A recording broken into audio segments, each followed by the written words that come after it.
இந்திராணி கார்ல போய்கிட்டு இருக்காங்க. ரோட்ல இந்திராணி காரை வழிமறைக்கிறதுக்காண்டி கல்ல அடுக்கி வச்சிருக்காங்க.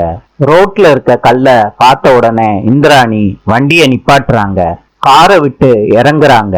லைட்டு வெளிச்சத்துல சுத்தி கித்தி பாக்குறாங்க.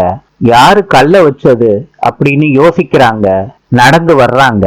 இந்திராணி சொல்றாங்க, யாரு போற பாதையில இப்படி கல்ல போட்டு வச்சிருக்கிறது? கல்ல எடுக்கிறாங்க. அப்போ ஒரு உருவம் வருது. பார்த்த உடனே பயந்துடுறாங்க இந்திராணி. மாஸ்க போட்டுக்கிட்டு அந்த ஆளு இந்திராணி பக்கத்துல வர்றாரு. இந்திராணி பயத்துல பின்னாடியே போறாங்க. ஓட முயற்சி பண்றாங்க. இன்னொரு ஆளு வந்துடுறான் மாஸ்க போட்டுக்கிட்டு. அத பார்த்த இந்திராணி ரொம்ப பயப்பட ஆரம்பிக்கிறாங்க. அயலி மாஸ்க போட்டுக்கிட்டு இந்திராணிய காப்பாத்துறாங்க. இந்திராணி பயத்தோட காரை எடுக்கிறாங்க. இந்திராணி போன உடனே அயலிய சிவா 2 வீலர்ல கூட்டிட்டு போறாரு. இந்திராணி வீட்டுக்கு வந்த உடனே அயலி கால் பண்றாங்க. எங்க இருக்கீங்கன்னு கேக்குறாங்க.